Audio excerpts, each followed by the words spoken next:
Assalamualaikum warahmatullahi wabarakatuh. Waalaikumsalam warahmatullahi wabarakatuh. Kurang bersemangat sekali lagi.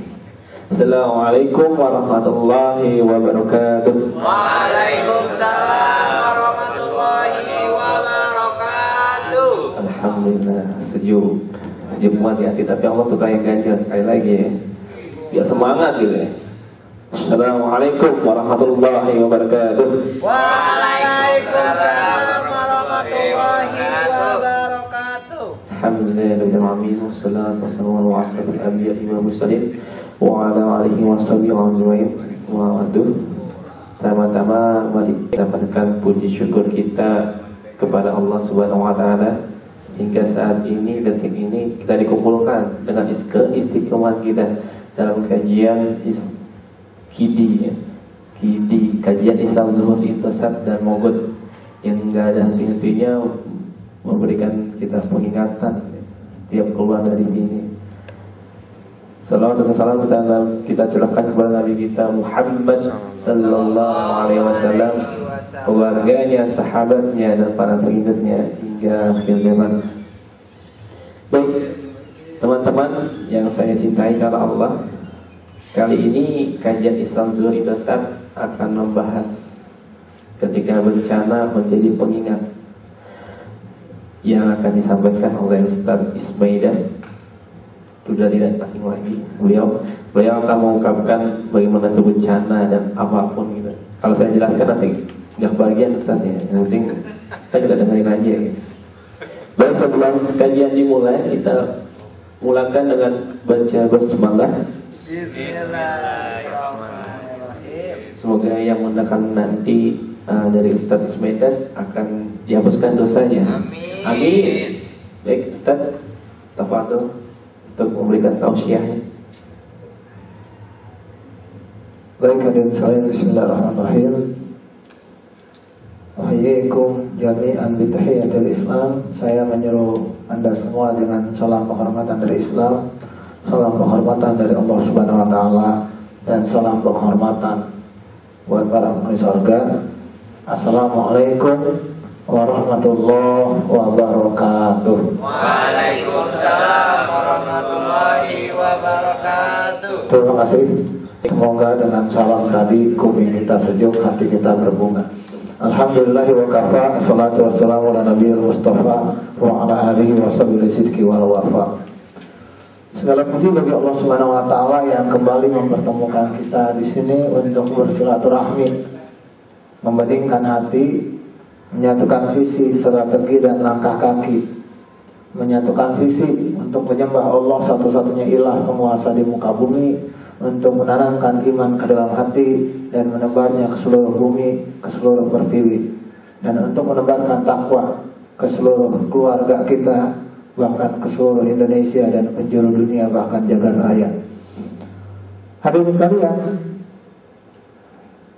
orang sering lupa bahwa hidup itu memang perjalanan menuju keindahan. Keindahan itu surga. Surga dunia adalah kebahagiaan. Cuma orang sering lupa bahwa hidup itu nyari kebahagiaan, bukan nyari harta. Ketika dia lupa hidup itu mencari kebahagiaan, dia sibuk nyari harta. Emang salah? Salah ketika dia nyari harta, dia lupa untuk memberikan kebahagiaan. Contoh, pengen nyari duit buat keluarga. Justru kenapa waktu nyari duit dia lupa sama keluarga, malah selingkuh di timur, masuk handphone kamera, sampai masuk penjara, padahal ini orang, karena dia lupa diri.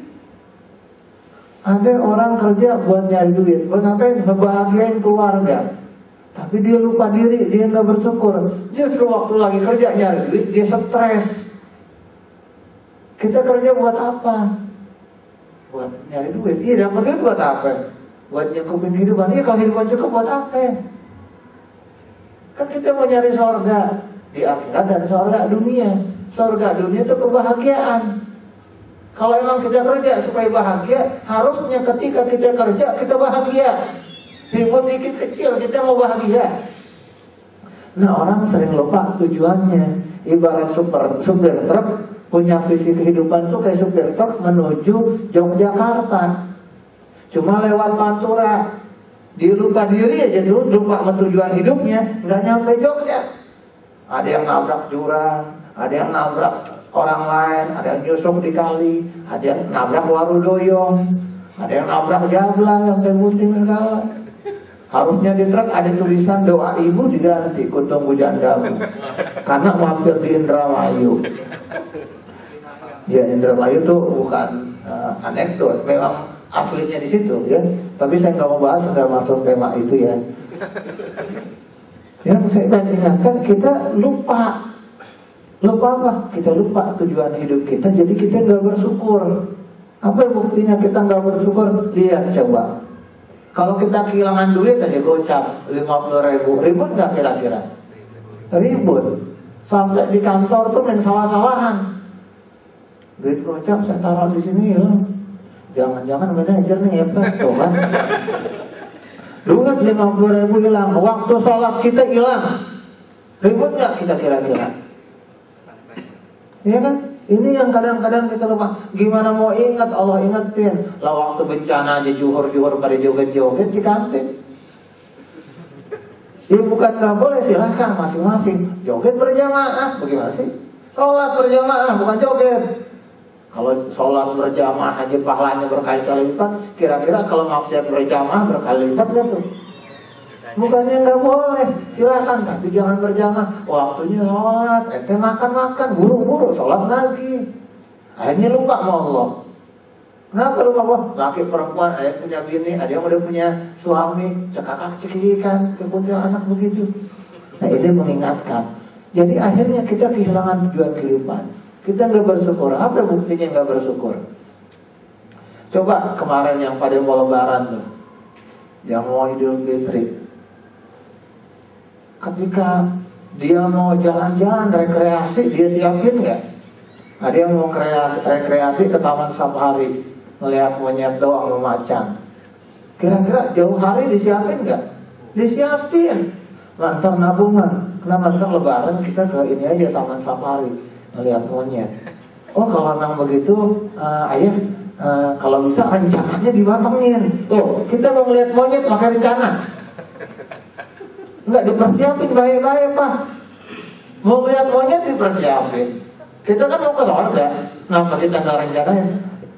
Ini kan kita keluarga mau ke surga, kita mesti siap-siap. Oh iya Pak, direncanain kalau kita mau ke surga. Iya persiapan tuh, ngomong begitu. Kita enggak. Apa yang ngajarin ke anak kita sedekah, sholat ke anak kita tepat waktu. Kita enggak bersyukur. Ngelihat monyet pakai rencana, ngelihat surga enggak mau pakai rencana. Coba lemari itu sampai sengklek, meletot, gantungannya saking banyaknya baju. Sampai maaf ya, sampai kutu air bangsat nginep di situ. Bajunya kita nggak pakai, kita kasih ke orang juga nggak dipakai, kita bagi ke orang. Daripada di situ doang bikin demok bau lagi. Kenapa? Karena kita lupa, nggak bermanfaat. Yang buat akhirat kita kumpulin.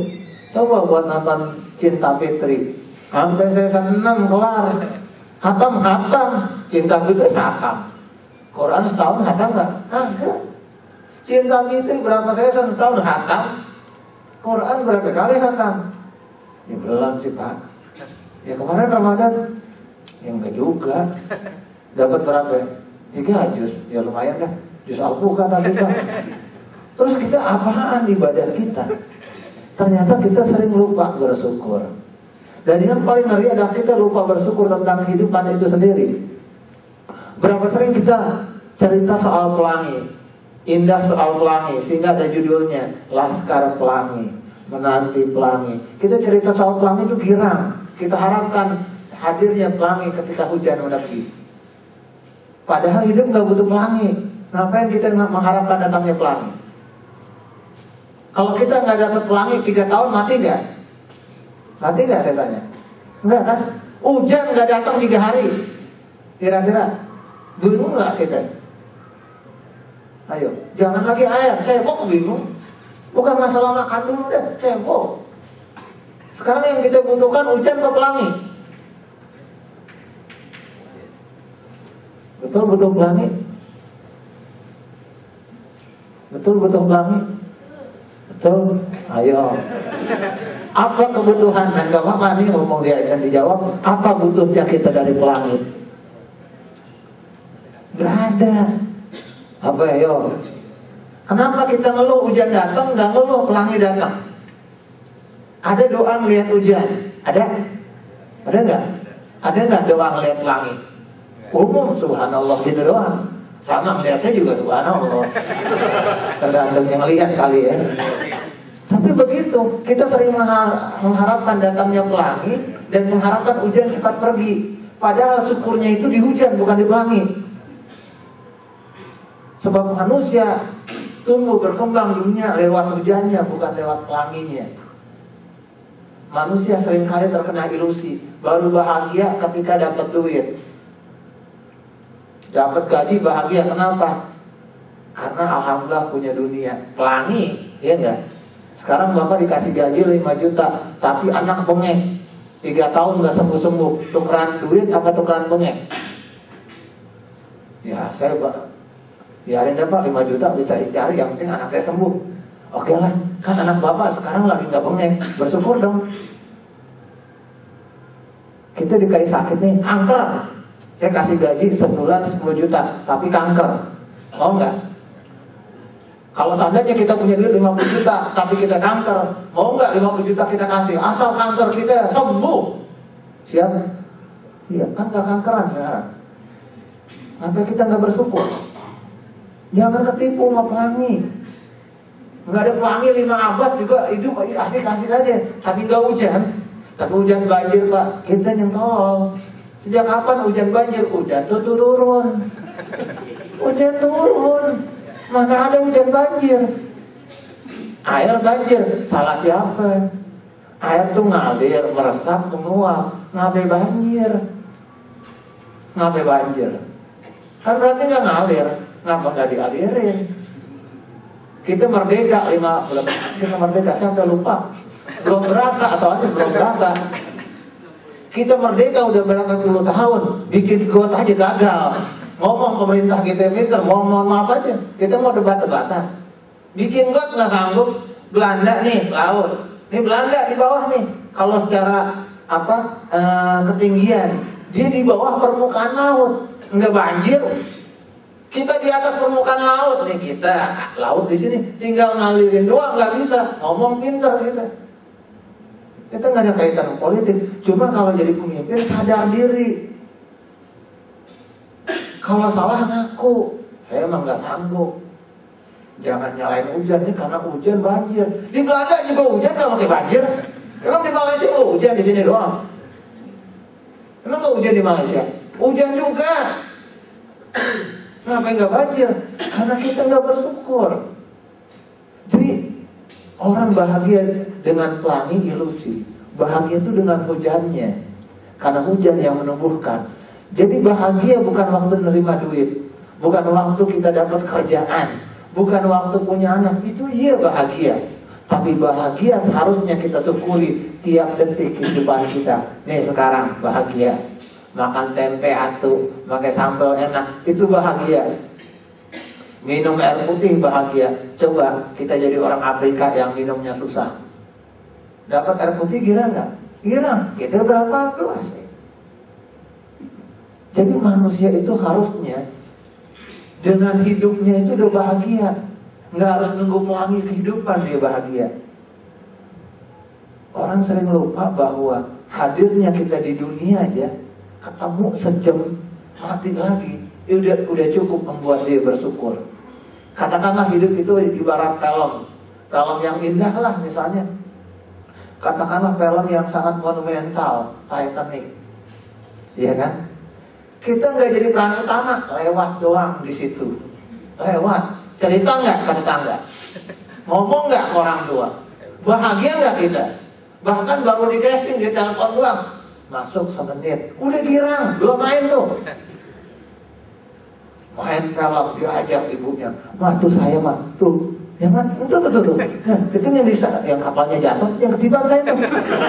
Ya itu yang ada belakang, itu yang teluk tuh kaki saya tuh. Oh kaki kamu, itu jempolnya sama kan? Harusnya, ini kita udah main dalam kehidupan, di dalam kehidupan kita udah main nih. Udah main dalam perjalanan peradaban, kita udah main. Harusnya kita bersyukur dengan kehidupan itu sendiri. Nggak harus nunggu pelangi, karena hidup itu ibarat hujan. Pelangi boleh datang, boleh pergi, tapi hujan harus tetap ada supaya dunia punya kehidupan. Kalau bencana itu hujan, sadari di situ ada keberkahan yang luar biasa. Itu yang kadang-kadang kita lupa. Itulah kenapa momen yang sekarang sebenarnya tepat untuk introspeksi diri. Kenapa? Karena pas bencana banyak kurban. Entar kurban akan lebih banyak lagi berjatuhan. Ya kan? Ya kan, ntar dulu hari raya kurban, kan korbannya banyakan lagi, dipotong lagi. Maksudnya apa? Ternyata diperintahkan atau Allah atau tidak, memang kurban ada aksiomatika kehidupan. Kita emang harus berkorban. Dan hidup itu pengorbanan menuju keindahan. Cuma perjalanan menuju keindahan itu melewati banyak jalan. Kadang-kadang kita lewati taman yang penuh bebungaan, kadang-kadang lewat jurang cadas. Tapi bukankah bebungaan dan jurang yang tajam itu yang membuat pegunungan jadi terasa mengasihkan? Kalau mau lihat bunga doang, yang lihat jurang, lihat terjun, gak usah ke gunung. Itu hutan serengseng itu. Bunga banyak, tapi dijual lagi. Ada bugenvil, ya kan? Ada Kamboja mayat aja ada. Kita mau lihat bunga di pasar banyak. Kenapa mesti naik gunung? Kenapa mesti motok gunung? Kenapa mesti gambar gunung? Karena kehidupan memang bertautan antara kebahagiaan dengan keindahan. Kalau emang kita mau yang manis-manis dalam kehidupan, kenapa tiap ke kantin nyari sambal?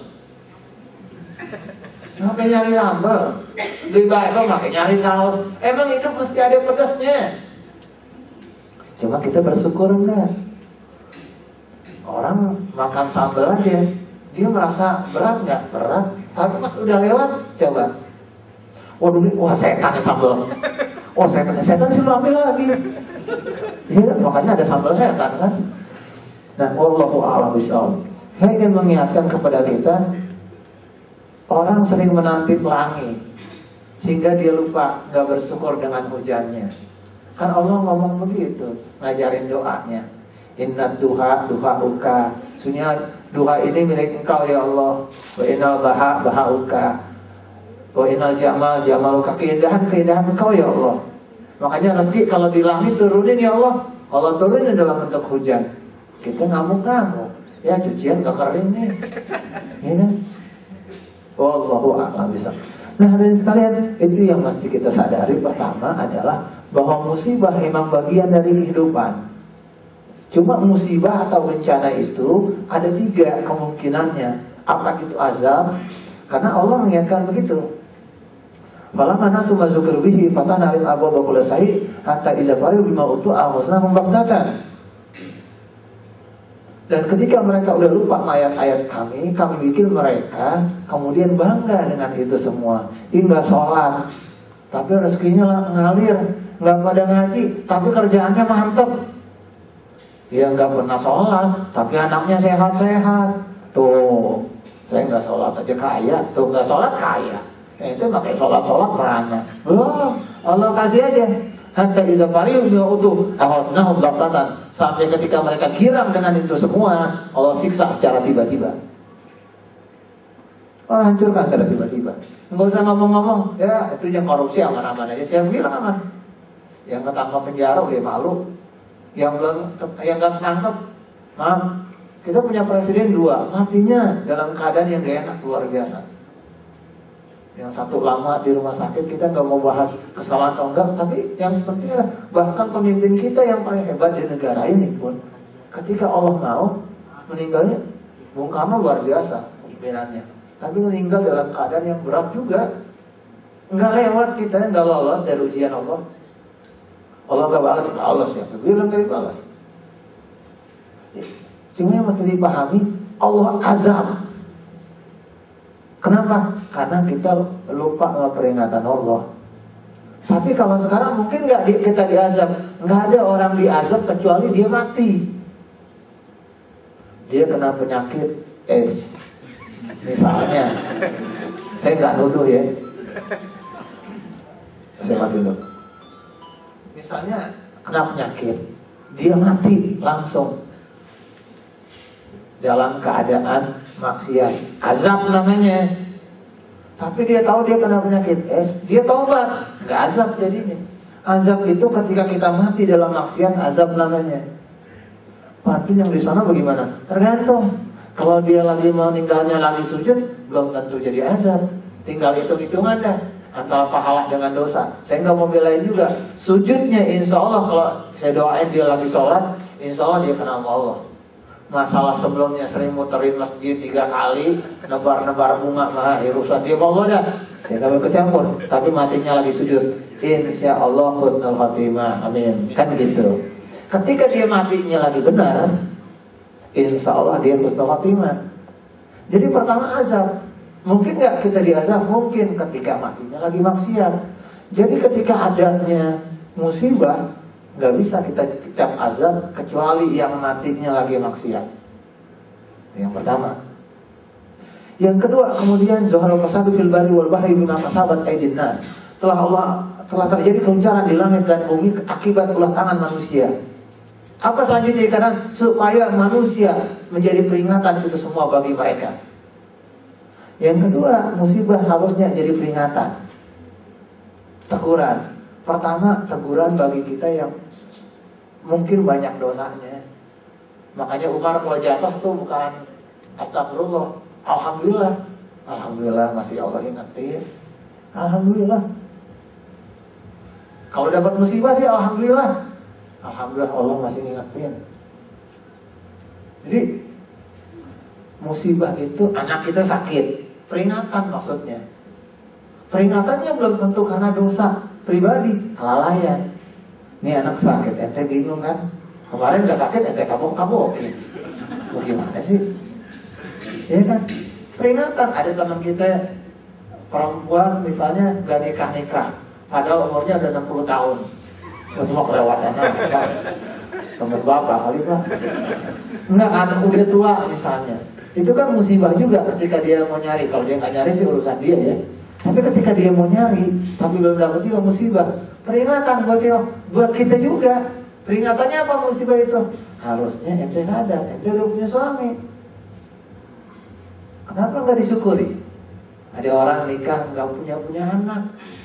Sekali dia yang hamil pembantunya, wah lewatan banget. Dia kan sebetulnya mengingatkan kita, alhamdulillah kita punya anak. Jangan dicewerin terus dong. Peringatan pertama, peringatan buat yang kena musibah. Yang kedua, peringatan buat orang yang lihat bala. Ini kan udah ada wasior, udah ada gempa bumi, udah ada kemudian Merapi, tsunami. Itu yang di Roblok terus tsunami aman-aman aja. Ini beda ya. Terus tsunami. Jadi meninggalnya. Tapi yang jadi pertanyaan yang pada kita, itu jadi peringatan nggak buat kita? Peringatan buat yang hidup, musibah pasti. Orang kadang-kadang kan baru nyadar kalau kejedot, iya kan? Naik motor nih, kebut-kebutan. Kalau dia mati, lagi kebut, azab tuh, makan tuh, pencarian tuh. Iya kan begitu, mati. Kalau dia nggak mati, nggak azab. Ente ditegur tuh, ente taubat, nggak azab. Jadi peringatan nggak buat kita sama buat yang ngeliat. Sama yang jadi masalah itu ketika musibah terjadi kita makin dekat apa enggak sama Allah Subhanahu Wa Taala. Itu aja udah.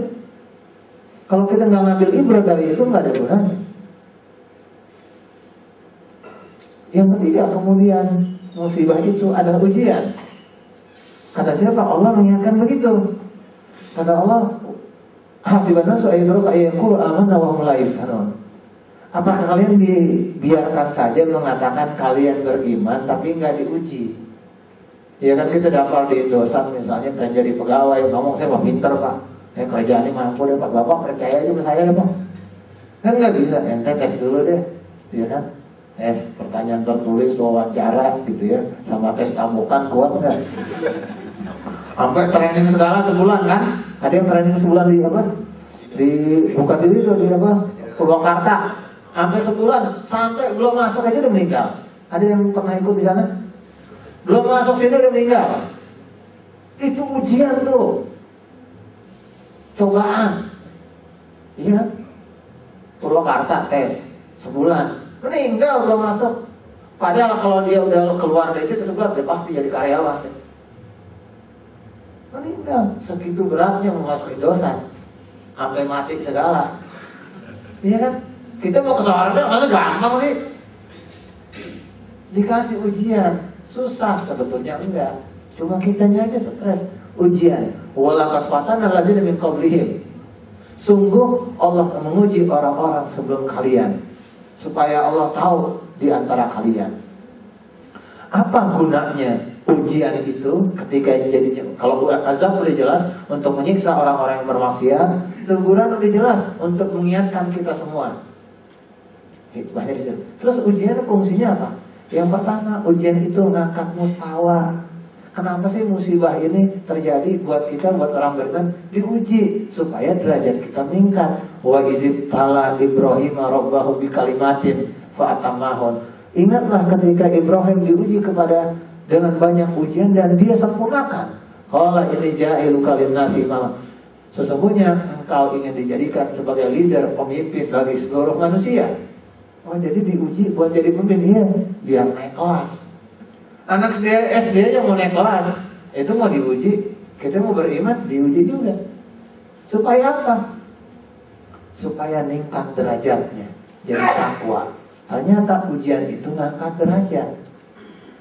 Makanya Ibrahim ujiannya nggak tanggung-tanggung. Kok bisa ujian itu ngangkat derajat? Ujian itu membuat orang kembali ingat sama Allah. Makanya jadi korban. Korban itu kan apa? Koruba. Dia kan dia robu kurbanan. Kurban itu kan sebetulnya artinya dekat sama Allah. Supaya orang ketika kena bencana itu dia makin dekat sama Allah Subhanahu wa taala.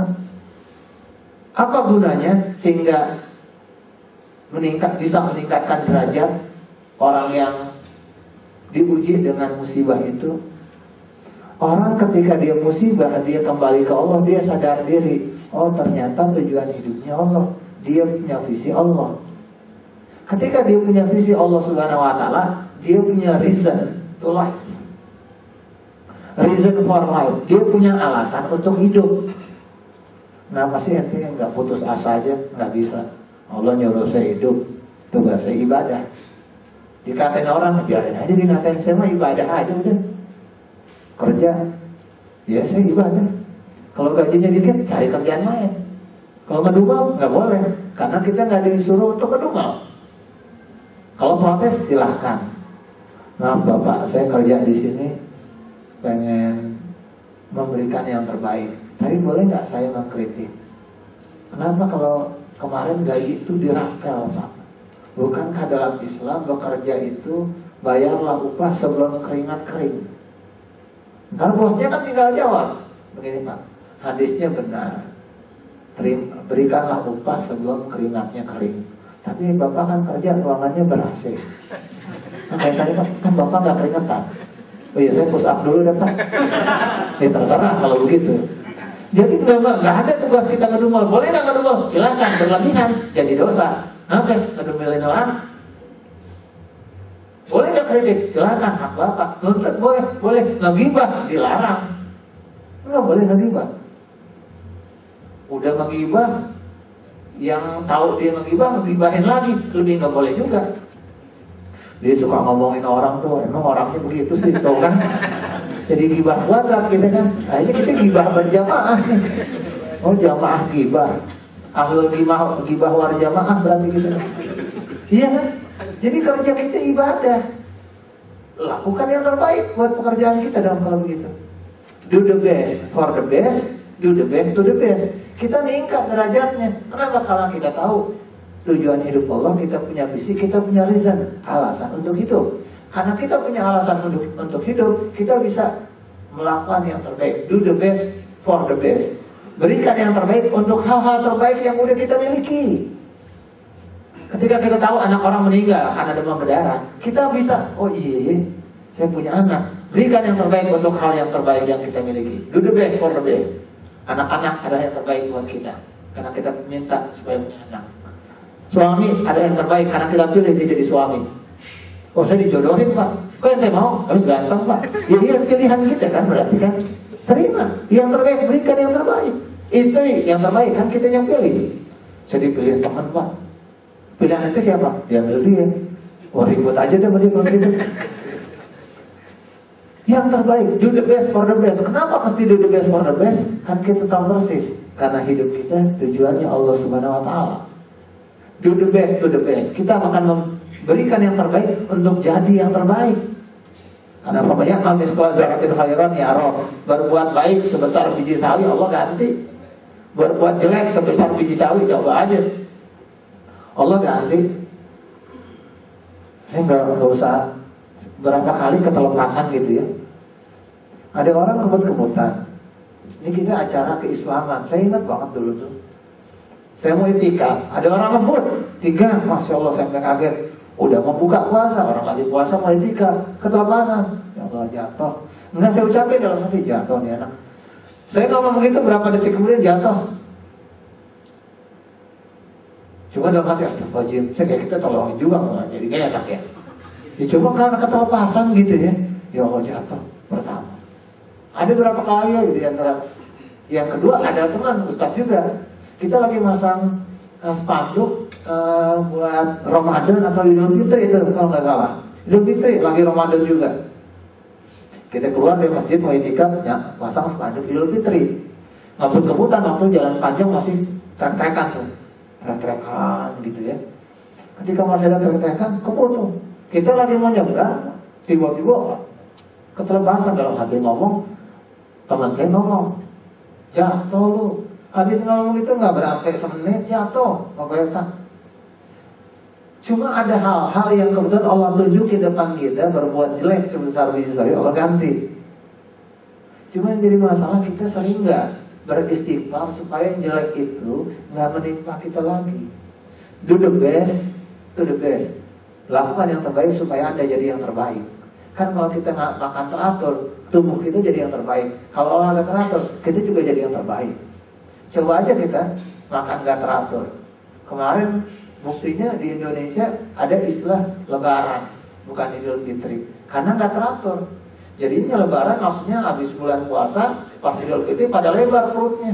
Perut lebar, bidang lebar, asam urat kambuh, kolesterol, semuanya di situ. Yang disalahin kambing, udah jangan makan kambing mulu Pak. Emang panas Pak. Ngapain kambing disalahin?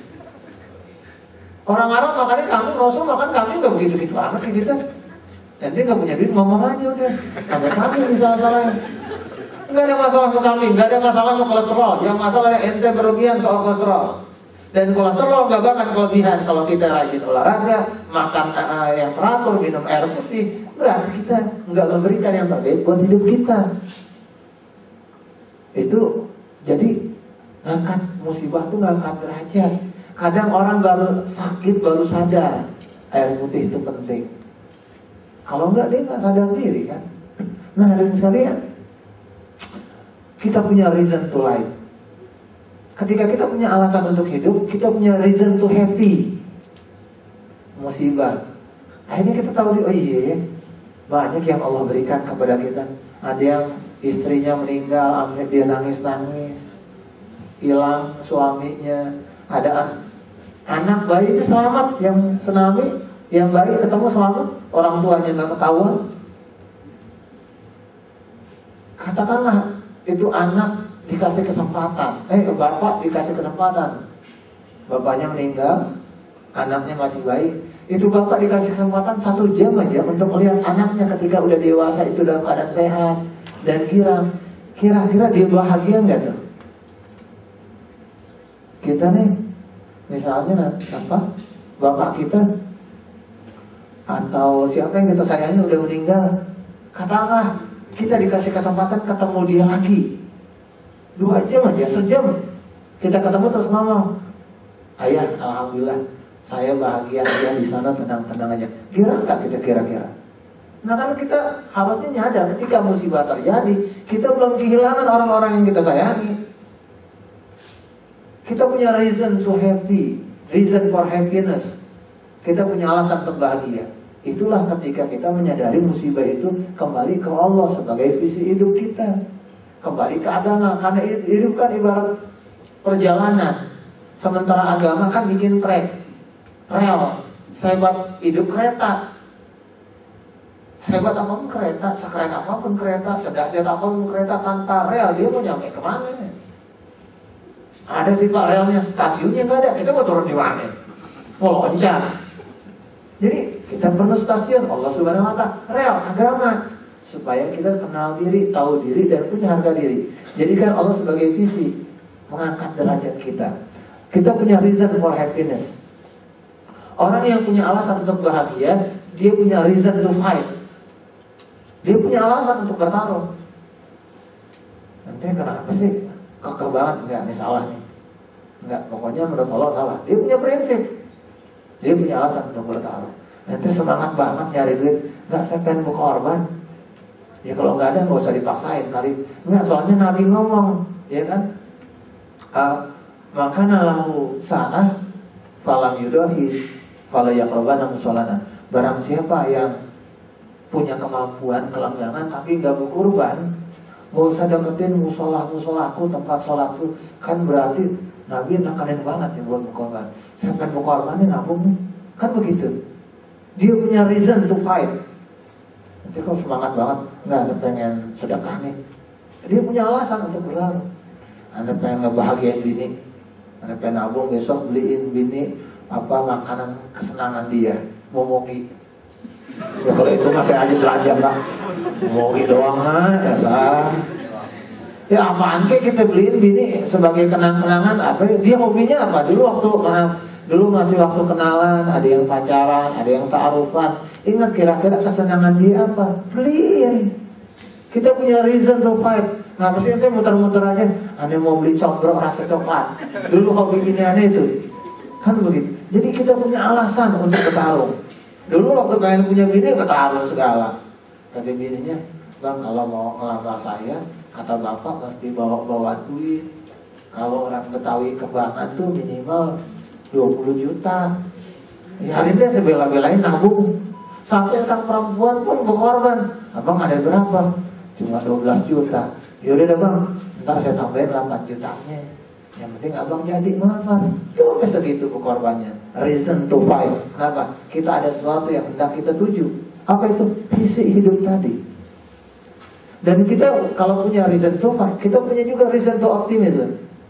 Kita punya alasan untuk optimis.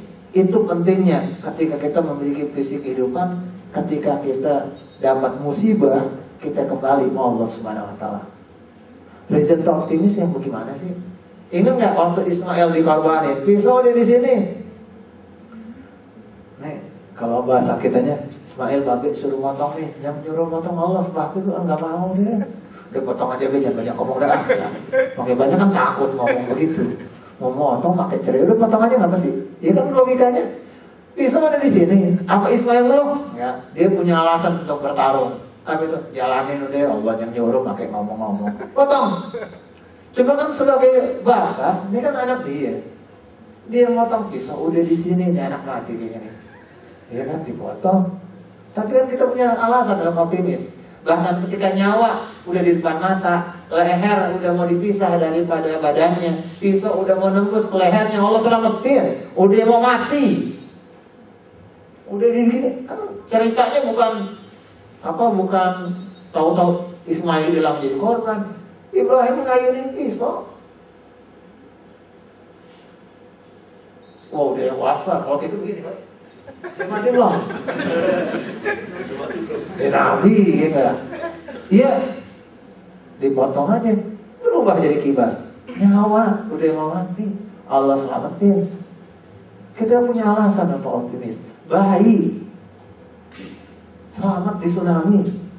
Kalau Allah mau nggak ada yang nggak mungkin. Kita punya alasan untuk selalu optimis.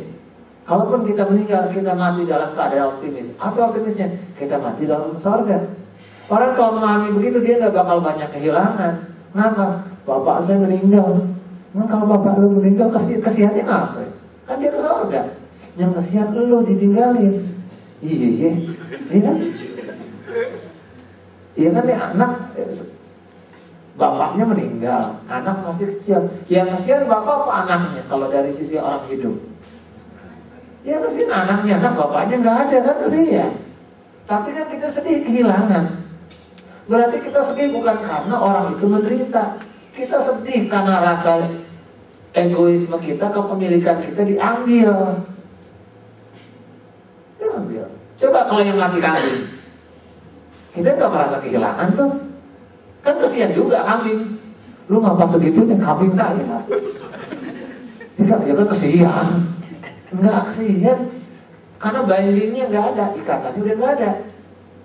Makanya disuruh potong. Ismail sebagai bahasa gampangnya, kita memutus binding, ikatan paling kuat antara kita sama kehidupan, supaya diikatnya ke Allah.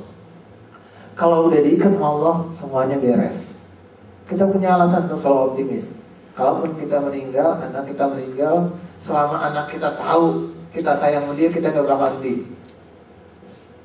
Dan anak kita sakit, selama dia tahu kita selalu sayang sama dia, kalaupun suatu saat ada yang pergi dari sisi kita, gak bakal terlalu sedih. Kenapa? Kita tahu persis dan dia tahu persis bahwa kita sayang sama dia. Cuma yang tiap hari ngoyor anak, membentang anak, anaknya meninggal, nangisnya paling kencang biasanya. Kalau ibu-ibu nangisnya kencang tuh, hati-hati deh tuh. Nah hadirin sekalian, ini kan harusnya dipahami. Yang pertama itu, dia ngangkat derajat manusia jadi lebih berkualitas. Yang kedua, ujian itu kenapa jadi ujian buat orang beriman? Karena musibah itu yang ngegugurin dosa kita. Dalam beberapa hadis diantaranya Bukhari dan Muslim menceritakan soal, dan tidaklah menimpa bagi seorang hamba walaupun duri ketusuk, dan itu akan menggugurkan dosa seperti gugurnya daun-daun yang berguguran. Dosa tuh, kita jatuh, astagfirullahaladzim, itu aja udah gugurin dosa. Yang ketiga, kemudian selain ngegugurin dosa, ngangkat derajat mustawa untuk memuji siapa di antara kita yang sabar. Kalau sabar kenapa? Ke surga lagi udah. Wala nabluwannakum bisyai'in minal khawf. Sungguh manusia bakal diuji ini dengan rasa takut, wa'ju, dengan aus, wa naqsi minal amwal, kekurangan harta, takut mati, wa anfus, wa samarat, gak punya buah-buahan. Sekalinya beli buah-buahan, cabai merah, buah juga sih, cuma buah cabai, makanya bingung. Ya kan, kita gak punya apa-apa, diuji itu. Wa basyiris sabirin, beruntunglah orang-orang yang sabar. Jadi ujian itu muncul supaya Allah mengetahui siapa di antara kita yang sabar. Jadi wajar Allah berikan kepada kita ujian.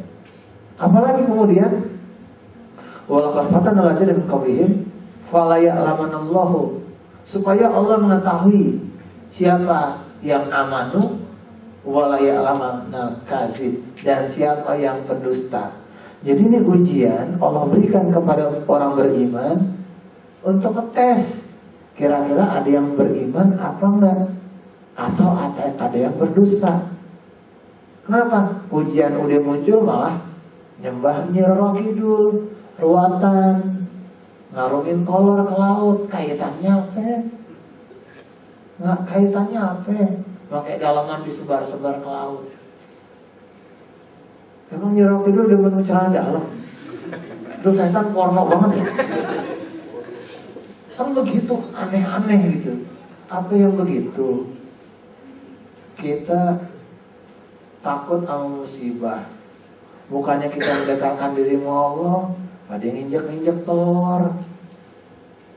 Apa nginjek telur? Mau nikah makin dimandiin, air kembang. Gini hari udah zaman Facebook loh, pakai air kembang aja. Kan parfum udah banyak. Pakai sampo kan, sonaroan kan, kembang ya kayak kuburan kan. Air 7 sumur, kena virus aja baru tahu nih. Nah sumur Lapindo lu pakai. ujian muncul, kita dekat sama Allah, dekat sama musyrik nih.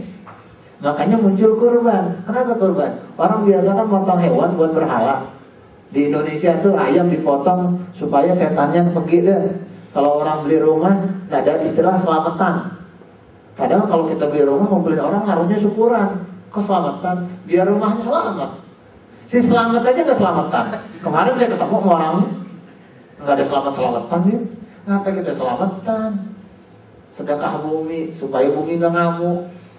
Sedekahnya bagus, cuma istilahnya jangan dipakai ke yang mistik dong, ke yang animisme, dinamisme. Pakai ke Allah. Sedekah bumi, sedekah hasil bumi, supaya orang lain ikut menikmati dan mendoakan kita udah nempatin rumah. Sedekah silahkan, wa kamu to'an, kasih makan orang lain. Kita kunar walau bisi kita marah. Jaga diri kalian dari api neraka, walaupun sedekah 1 butir korma bagi 2. Korma bagi 2 bisa ke surga, jauhin dari neraka, apalagi telur. Ya Pak, ini injak telur kan simbolnya doang Pak. Kalau mau simbol di print aja gambarnya, kita injak-injak kan, nggak repot-repot. Telur injak-injak bagaimana sih? Kan simbol katanya. Nah hadirin sekalian, itu yang kadang-kadang kita lupa. Ini harusnya musibah itu mengingatkan mana di antara kita yang beriman, mana yang pendusta. Ada yang pendusta, pas dikasih musibah stres. Oh banjir mulu Jakarta. Ya apa sih? Harusnya pas banjir kan kita kira, alhamdulillah luar biasa Jakarta. Ada apa? Wisata air gratis. Cuma nggak ada perahunya nih. Emang saya nggak pernah lewatin banjir kali sering kali. Itu banjir dikit aja rumah saya itu kalau mau jalannya agak cepet lewat M24 tuh jalan Harun tuh ada jalan agak turun tuh ada kali tuh di situ. Itu hujan ya biasa aja tapi bertahan agak lama banjir. Justru saya buat tes motor biasanya tuh lewat deh. Ya alhamdulillah lewat gitu kan. Terus kalau kita lewat disorakin orang, lewat, wow Ustaz hebat gitu ya. Ya bagi saya sih asik-asik aja kalau yang begitu. Masalah kemudian waktu dan lain sebagainya ya boleh aja. Tapi kan nggak harus membuat kita ngegerutu dong. Ya kita kesel boleh, tapi nggak sampai berpanjangan, sampai nggak mensyukuri hujannya. Banjirnya boleh kita tegur nih, siapa yang kita kritik? Banjirnya asik-asik aja. Kalau kita nikmati. Ya emang sih Jakarta jadi macet. Terus kalau macet mau apa? Kemarin nggak macet, kita ke rumah juga nggak bahagia, nggak bersyukur. Ya udah macet, nyampe rumah kan jadi bersyukur ya enggak? Alhamdulillah sampai juga toh. Kemarin kan nggak ngomong begitu. Kemarin nggak ngomong begitu, padahal nyampe rumah jam 5:30, nggak bersyukur gitu. Ini udah jam 12 nyampe baru. Alhamdulillah, ya Allah udah sampai juga. Tapi alhamdulillah. Kita alhamdulillah aja nunggu diseksa dulu sih ya. Susah juga begitu sih. Ya tapi itulah sebetulnya supaya menguji di kita. Pas ketika kita sakit kan akhirnya apalagi kemudian tanda Allah sayang sama kita. Kalau Allah menyayangi sebuah kaum, Allah berikan kepada mereka ujian supaya mereka makin dekat dengan Allah. Dan juga yang menarik adalah ketika orang gak dapat ujian terus, hati-hati. Karena selain dia bukti cinta Allah sama hambanya, dia juga menghilangkan siksa balasan di akhirat. Dan kalau Allah membenci sebuah kaum, Allah biarkan mereka tanpa ujian, dan ketika mereka meninggal, Allah berikan siksanya itu full, habis-habisan. Orang begitu emang. Makanya mati yang aneh-aneh, mati-mati penguasa. Firaun matinya aneh, berat, luar biasa. Korun matinya juga berat, luar biasa. Bukan cara terjadinya, tapi prosesnya. Ya kan ada orang, mohon maaf, kalau kita dengar kisahnya wartawan itu kan, dia teriak, udah gitu aja. Api-api, tahu-tahu meninggal. Dia lagi nelpon kan, api-api udah meninggal gitu aja. Prosesnya juga kalau ya nggak berat, dalam artian singkat-singkat aja. Tapi Firaun matinya coba. Udah di laut, udah teriak-teriak, udah berkali-kali. Sedang keluarganya yang mengkafirkan Indonesia, ngaku Islam lagi. Dia 3 bulan sekaratul maut. Ini yang Di Israel Perdana Menteri siapa sih yang sampai sekarang tuh pakai selang aja, badannya kerempeng karena nggak makan, cuma pakai sedotan doang ke badan tuh. Ya. Dikasih racun kali itu ya. Ariel Sharon ya kali yang apa? Mungkin Ariel Sharon ya, pokoknya salah satu PM-nya Israel tuh sampai sekarang begitu aja deh. Kalau Allah mau saya sama deh, saya gampang aja sebetulnya. Nanti ya kalau kita nggak percaya nggak apa-apa, jajalin aja jahat sama orang. Kalau nggak hidup kita rusak, jajalin aja bener. Ya kalau orang baik sama orang hidupnya asik-asik aja, coba lihat. Ya wallahu a'lam. Jadi tanda Allah sayang sama kita, ini musibah muncul. Jadinya kita bisa ngambil kepikan makna dalam hidup kita. Coba ketika orang itu hidupnya datar-datar aja, ibarat naik masuk jalan tol, kan datar-datar aja, kan banyak kecelakaan di jalan tol. Mobil coba di jalan tol sering banget tabrakan. Pantura jalan lurus doang, tapi jarang mobil tuh tabrakan di persimpangan, apalagi kalau macet. Jarang mobil tabrakan sampai mati. Macet tabraknya juga bingung. Makanya banyaknya macet di Jakarta mengurangi kecelakaan sebetulnya. Ya kan hikmahnya di situ, hikmahnya. Ya motor nih kalau lagi macet tabrakan nggak apa-apa tuh. Tapi coba kalau lagi nggak macet, ya Allah depan saya kubur jatuh, tabrakan. Padahal jalannya lurus doang begini. Tiga nggak ada tabrakan tiga. Orang banyak gak julukan sih. Astagfirullahaladzim. Ini pelek rusak kayaknya nih. Tapi kan begitu, ketika banyak musibah kita tahu diri dia. Ketika besok sakit kita harus, oh saya mesti nabung nih. Oh saya nggak sedekah, ternyata duit saya habis juga karena sakit. Saya sedekah aja deh, belum sakit. Jadi ketika tanda Allah sayang sama kita, itu musibah. Dan kemudian yang terakhir yang harus saya ingatkan adalah musibah itu tanda bahwa manusia masih punya hati. Apa itu? Musibah itu membuat orang menyatu hatinya. Ingat kasus tsunami di Aceh. Gak kelar-kelar, presiden berapa kali ganti, gak berhenti. Allah kasih tsunami kelar. Iya kan? Iya kan? Coba gak ada tsunami belum tentu gak berakhir sekarang. Walaupun ya banyak yang meninggal, kan yang meninggal surga. Kalau lagi nafas, alhamdulillah dikurangin kezalimannya. Yang meninggal, ini gak usah musibah, bu, kita mati juga. Ini kita nggak mati ini karena gempa. Yang tadi juga kita mati. Mau diapain lagi? Ada teman saya anaknya meninggal dunia, nggak pakai musibah tuh, sakit, nggak pakai gempa. Ya kalau meninggal sih kapan aja. Allah kasih tsunami, kita sadar diri nggak? Nabung aja sebanyak-banyak sampai kaya. Allah kasih gempa di Pariaman tahun kemarin, bagaimana? Sampai tetangga saya bilang, ya Allah ngingetinnya saya nabung kocak-kacir buat panting. Udah nabung bikin rumah di sono, sekali gempa habis. Tapi akhirnya kan dia sadar, iya ada yang lebih penting dari itu. Memang kemarin disuruh pergi haji, saya bilang bentar sih, coba jadi pergi haji itu. Kan akhirnya ngomongnya begitu. Ya Allahu a'lam bishawab. Ternyata musibah itu menyatukan kita. Kan kita nggak ngomong pray for Indonesia kemarin-kemarin, padahal maksiatnya udah banyak kita. Sekarang pray for Indonesia pada nulis di Facebook, di Kaskus, semuanya pray for Indonesia. Ya adalah apa yang diprayin sih. Kalau saya pray for Indonesia maksudnya libur buat Indonesia. Ini kan pray for doa untuk Indonesia. Ngapain nunggu bencana? Itulah kesalahan kita sebetulnya. Kita mau doa kalau ingetin dulu. Tadi kita mau dengar kalau diseksa dulu baru kita mau doa tuh.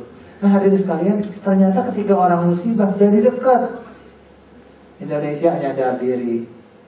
Orang yang dan kita jadi dekat jadi sadar diri. Ketika banjir di mana-mana kan akhirnya orang kelihatan kejelekannya ya enggak? Jakarta katanya mampu ngurusin, enggak juga. Iya kan, banjir di mana-mana. Kita ngomong kesehatan di Indonesia udah membaik, ternyata masih banyak malpraktek di mana-mana. Di Malaysia Jempol kita bengkak gara-gara salah suntik, langsung tuh dituntut. Itu bisa nggak praktek tuh. Minimal skorsing berapa tahun. Jempol tuh. Kita dia ketinggalan, maaf ya, ketinggalan korban, gunting. Antum kali itu Pak, ketinggalan tuh dari perut mama. Enggak dihukum sama sekali. Jadi kan kita sadari, oh musibah. Ketika ada nenek-nenek ketangkep gara-gara maling, ya biji gohok gitu ya. Kan kita sadar, oh emang Indonesia parah ya. Kita sadari Indonesia parah. Terus gimana? Kita tahu persis yang bisa nyelamatin, cuma kita mau nggak kembali ke agama. Kalau enggak, pakai kata juga nggak bisa begitu. Orang Barat nggak kembali ke agama tuh sukses. Orang Barat nggak kembali ke agama, tapi sistem agama dipakai sama dia. Transparansi dipakai.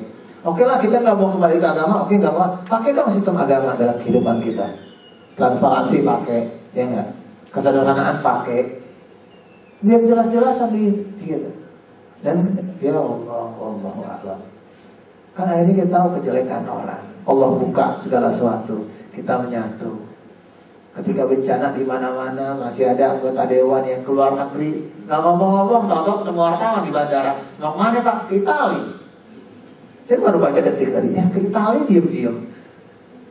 Mau nonton Liga Champions kayaknya. Ayo, saya mau tanya ke Itali mau kursus soal apa? Mau belajar apa di Itali? Dia lagi bencana. Mau ngapain sih ke Itali? Mau belajar bikin spaghetti? Ya nggak mungkin. Mau belajar apa di Itali? Mendingan Belanda bagaimana mengatasi banjir. Pantes lah. Atau ke Jepang bagaimana belajar bunuh diri kalau gagal. Bagus juga tuh harakiri kan. Jadi dewan buru-buru atau pemimpin ya kan bisa juga begitu. Maksudnya adalah ketika musibah terjadi, kita disatukan dan sadar terhadap lingkungan. Kan udah musibah baru, oh ada tsunami, ada peringatan 2 jam. Sebetulnya pimpinan DPR udah benar, cuma gayanya yang sehingga orang bilang 4 melihatnya. Sebetulnya dia ngomongin ada benarnya. Walaupun ada peringatan, tapi orang kalau udah tinggal di kepulauan, ada peringatan tsunami 1 jam, 2 jam sebelumnya, dia mau kemana? Kan dia pulang. Mau bawa anak gotong-gotong nyari detek, kan gak mungkin. Barang-barang gak mungkin. Untuk itu, memang harusnya kalau di pulau yang ada potensi tsunami, ada baiknya memang pulau itu jadi tempat wisata. Nah orang-orang ini diungsikan ke daratan, kepulauan yang lebih besar. Ketika di situ banyak potensi, benar dia ngomong begitu. Tapi kalau dia ngomong caranya bikin tempat, wajar orang pada marah. Ya itu kan resiko orang yang tinggal di situ. Orang lagi musibah, dibilang begitu, ya salah dia, apa tinggal di situ? Ya orang marah. Coba dia rubah gaya ngomongnya, empatinya ada. Kebuka dia ketika musibah tuh kebuka. Ada yang jauh lari kemana? Coba ketika musibah menyatukan Chili, musibah kan? Chili itu lagi berantem sebelumnya, krisis ekonomi, presiden kepilih nggak kepercaya. Ketika gara-gara kekurung orang, berapa orang tuh dievakuasi 30-an kalau nggak salah ya. Dievakuasi kelar, damai itu Chili bersatu. Itu musibah. Cuma kita nggak sadar begitu. Kadang-kadang emak kita meninggal baru abang sama adik damai lagi. Kadang-kadang kakeknya meninggal baru musibah. Ya ini yang kadang-kadang wallahu a'lam. Untuk itu ayo Allah, untuk itu karena musibah itu ada ujian buat kita. Pembuktian yang paling sederhana adalah apakah selepas ujian ini baik menimpa kita atau saudara kita atau tetangga kita. Jadi enggak dia itu ibroh dan iktibar. Jadi enggak dia itu menjadi hikmah buat kita yang mengetahui, menyaksikannya, bahkan menjadi korbannya. Kalau itu terjadi, buktinya sederhana, kita makin dekat dengan Allah. Itu aja. Kalau kita udah dekat makin sama Allah Subhanahu Wa Taala, maka tadi kita punya reason for life. Kita selalu punya alasan untuk hidup. Karena hidup bukan untuk mati. Hidup bukan cari mati. Hidup bukan berani mati. Hidup itu untuk perjalanan dan ujian menuju keindahan, kebahagiaan di dunia dan kebahagiaan di akhirat. Wallahu a'lam bishawab. Cukup dari saya. Kalau syukur matahari, sabar bulannya. Kalau iman di sanubari, surga balasannya. Kalau hidup itu perahu, mati dermaganya. Kalau Allah yang kita tuju, insya Allah kita bahagia. Assalamualaikum warahmatullahi wabarakatuh. Alhamdulillah kita telah mendengarkan tausiah dari Ustaz Ismaides. Semoga yang diberikan menjadi referensi ilmu kita. Ada beberapa catatan dalam buku saya ini bahwa ketika bercanda menjadi pengingat, kita harus kaitkan dulu apa tujuan kita di dunia ini. Dan ada beberapa ujian yang kita alami. Ada lima not ini saya tulis, yaitu ujian itu untuk meningkatkan derajat kita. Do the best for the best. Musibah itu dapat menggugurkan dosa kita. Yang ketiga, siapa yang diuji saat menjadi orang yang sabar. Keempat, tanda. Baik, ikhwan fillah, mungkin ada satu atau dua pertanyaan dari Iwan. Kalau misal skala besar itu negara kita gitu. Ketika datang bencana satu, terus datang lagi, itu apakah ujian atau bencana benar-benar? Baik, kalau dalam mitologi Jawa, ini tanda pemimpin gak diterima alam. Mitologi Jawa, ini tanda pemimpin gak diterima alam. Jadi alam gak demen, kompak mulu. Jadi cuma nggak tepat begitu ya. Karena mau pemimpinnya siapa, dia pasti diuji. Kalau bencananya bukan bencana yang begini, pasti bencana yang lain. Nah, cuma ketika bencana itu beruntun, harusnya kita kan tanggap. Zaharul fasada fil barri wal bahri, fasadu fil barri wal bahri bil sabatin. Harusnya kita mikir yang pertama, terjadi kerusakan di muka bumi akibat ulah dan tangan manusia. Nah, ketika bencananya terjadi, kita harusnya memahami betul bahwa ya kita punya kemampuan untuk meminimalisir bencana tadi.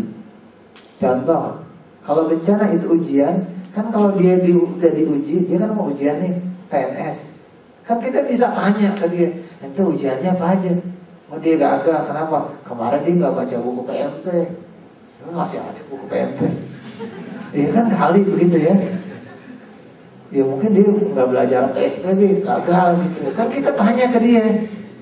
Harusnya ketika ujian itu terjadi, ya kita tanya, ini murni karena alam sehingga ningkatin derajat kita, atau kita lihat, ataukah ini memang peringatan buat kita karena kita udah lupa sama Allah Subhanahu wa taala. Peringatan itu sederhana. Ya kan kalau Merapi kan sebetulnya minimum ya. Kalau korban jiwa minimum kan sebetulnya. Yang jadinya banyak kan ketika orang mau evakuasi ke atas 15 orang itu kan. Yang lain kan udah turun. Tanya dong, kenapa masyarakat susah disuruh turun ke bawah? Kan yang nyuruh sultan juga.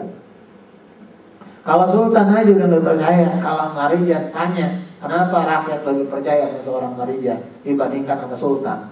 Saya nggak ngomong gubernur, dia sultan. Kalau gubernur jauh dari rakyat wajar. Ini sultan loh, raja. Jogja tuh kalau udah ngomong sultan, jadi deh air kerisnya aja kita minum udah hebat banget kan. Kenapa itu sampai berarti udah ada nggak ada kepercayaan orang pemimpin. Berarti tuh model rakyat tuh yang katanya udah paling dekat, gubernur paling dekat ke rakyat kan, sultan. Itu aja nggak dipercaya. Apa sih yang membuat seorang Marijan tuh lebih dipercaya? Kebetulan kepercayaan saya aja begitu ya. Yang diikuti itu akhirnya adalah prinsip dia. Yang sebenarnya prinsip dia nggak harus diikuti mereka. Tapi kenapa orang lebih percaya sama dia? Tanya. Dia orangnya sederhana, lepas kepercayaan dia yang kurang ya. Terhadap agama kita nggak ngerti itu. Ketika punya duit banyak dikit, dia bikin masjid. Itu iklan dia tuh. Duitnya dapat banyak. Salah satu syaratnya dia mau ikut iklan bikin masjid lah. Masjid yang gede tuh. Dia dekat sama rakyat. semuanya kenal sama dia. Kok nilai itu sekarang hilang? Sehingga masyarakat nggak percaya sama pemimpinnya. Berarti udah luar biasa nih. Ini peringatan. Bahasa lain peringatan kan teguran. SP1. Musibah lagi SP2. Ya kan? Kalau nggak naik-naik juga tanda keimanan kita gagal sebagai seorang mukmin. Kan begitu harusnya. SP3 akhirnya kita. Ternyata peringatan itu membuat kita nggak jadi lebih baik. Tsunami misalnya, ya kan? Ketika tsunami itu terjadi kan berarti udah berulang kali nih tsunami terjadi. Harusnya kan jadi evaluasi, bencana tetap ada dong. Tapi kok korbannya nggak bisa minimal? Ada apa nih? Kenapa orang nggak mau dipindahin dari pulau ke daratan? Ya karena kalau orang dipindahin tempat biasanya dikasih ganti rugi. Kita nggak mau dong diganti rugi, untung dong. Ganti rugi mulu, makanya kenapa tuh bikin banjir kanal dulu nggak kelar-kelar? Karena masyarakat dikasih ganti rugi, diganti tapi rugi. Coba ganti untung, nggak disuruh dijual dia. Pak saya gusur dong pak, gusur. Nggak lewat situ kanalnya, gedein aja pak. Saya nggak pakai kok pak. Kenapa untung? Kenapa ya waktu ya pembebasan tanah oleh RCTI yang zaman dulu tuh itu hampir ribut. Karena ganti ruginya gak jelas. Tapi kenapa sekarang pada minta? Ayo dong nih, perjuangan digusur juga. Karena gantinya sesuai harga NJOP. Dan harga NJOP kan sebetulnya untung tuh masyarakat. Ayo dong saya digusur juga. Udah gang sempit banget. Udah gang sempit senggolan lagi gitu. Minta justru orang girang. Nah, karena masyarakat selama ini nggak dapat keuntungan apa-apa. Nggak merasa dapat keuntungan dari apa yang udah diberikan oleh pemimpinnya. Kalau itu dijadikan di Jakarta deh banjir, ngapain gubernur sampai dicela-cela mulu? Karena masyarakat selama ini kan sadar akhirnya. Ente ngapain aja jadi gubernur? Kan gitu akhirnya kan. Harusnya jadi peringatan, buat kita jadi peringatan, ya bawa motor mesti jelas kalau mau banjir segala macam gimana. Nah buat pemimpin juga jadi peringatan. Kalau orang-orang di kampung Melayu nggak mau disuruh pindah, nggak apa sudah biasa di sini. Ntar kalau banjir kan sudah tak siap yang tingkat pak. Biasa banjir segini, orang kampung Melayu asik-asik aja. Nah biasa nih pak, biasa. Dia jadi peringatan buat dia. Dia jadi bertahan bisa di situ atau dia bisa pindah kalau ada duitnya. Jadi ketika itu banjir terjadi ataupun musibah itu banyak mengenai kita, harusnya kita sadar diri gitu. Ini peringatan, yang salah apa? Cuma karena kita nggak mau, akhirnya banjir aja menurut tiap tahun kita merasa asik-asik aja. Berarti tanda kerusakan di muka bumi di kita udah banyak rusaknya. Cuma kita nggak sadar aja, nggak mau berubah, biarin aja udah, nggak mau berubah. Ya, yang paling gampang orang nggak mau berubahnya apa? Kan udah jelas tuh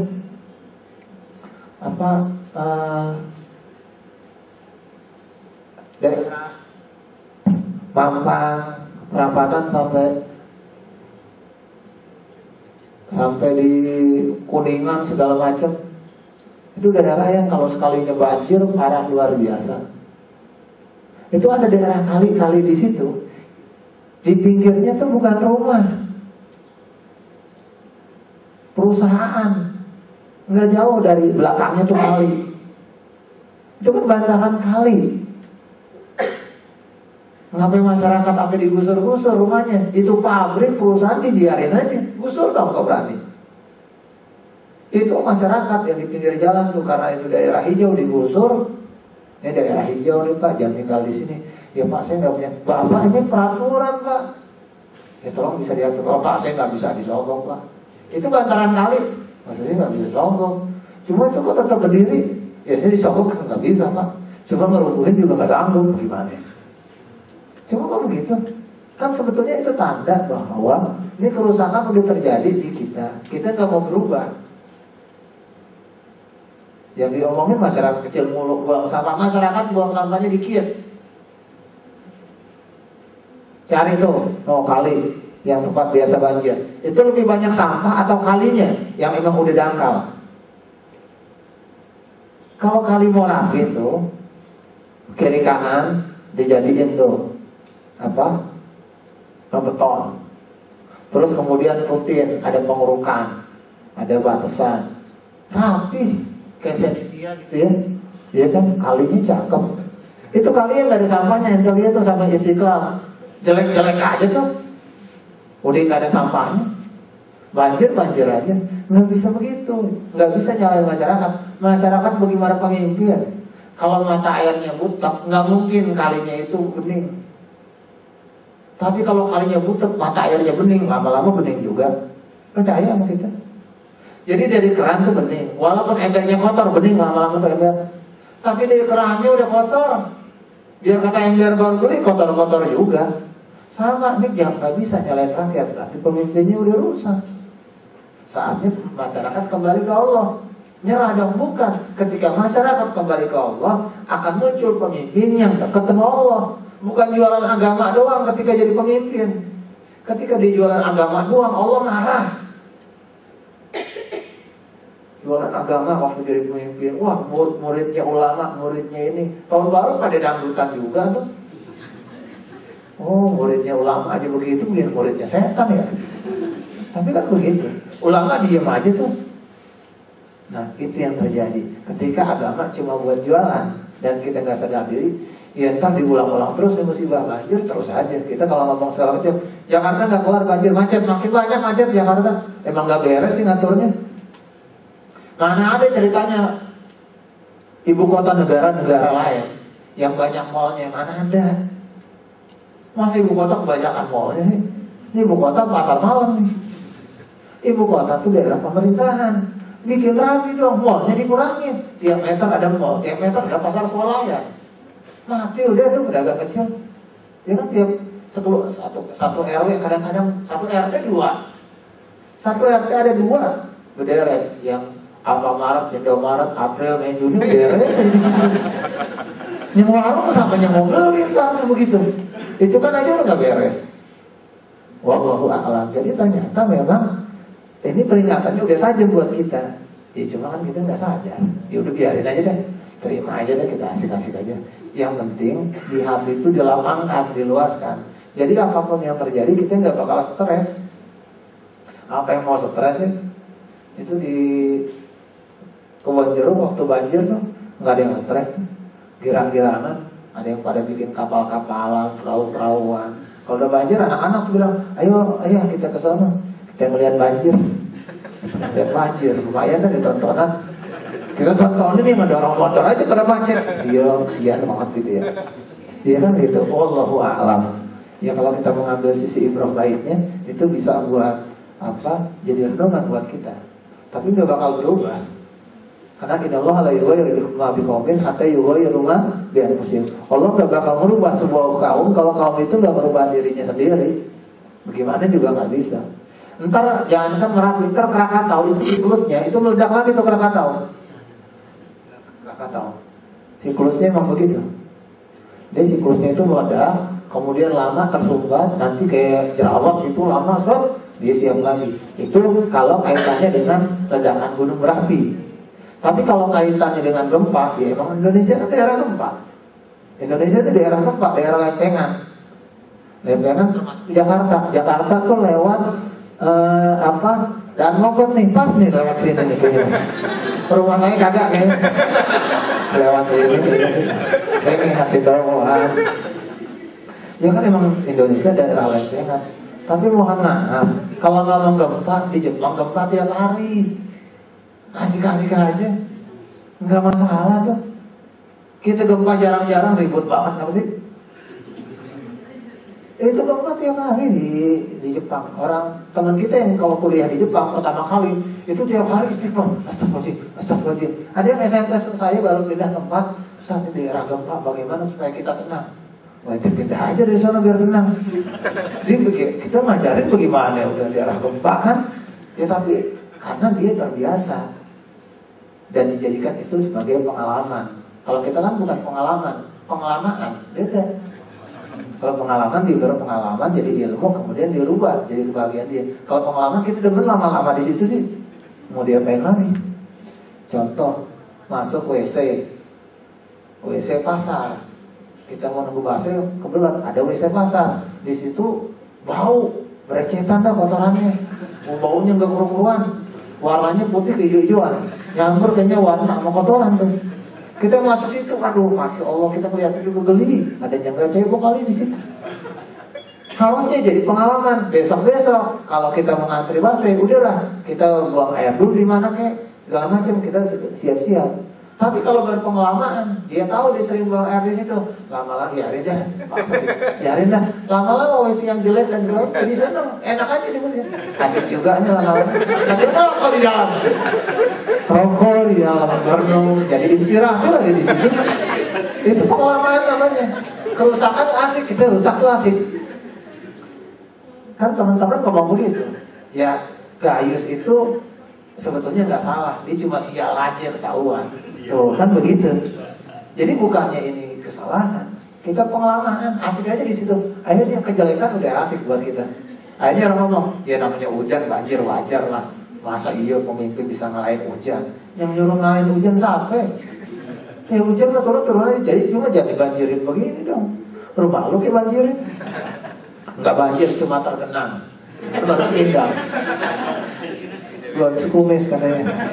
Saya nggak ikut ikutan dah. Wallahu a'lam bishawab. Ya, menarik di kajian kali ini. Demikianlah kajian kali ini berhubung dengan waktu. Kita ketemu minggu depan. Kita tutup dengan baca hamdalah. Istighfar sebanyak-banyaknya. Untuk majelis subhanallah. Terima kasih. Assalamualaikum warahmatullahi wabarakatuh.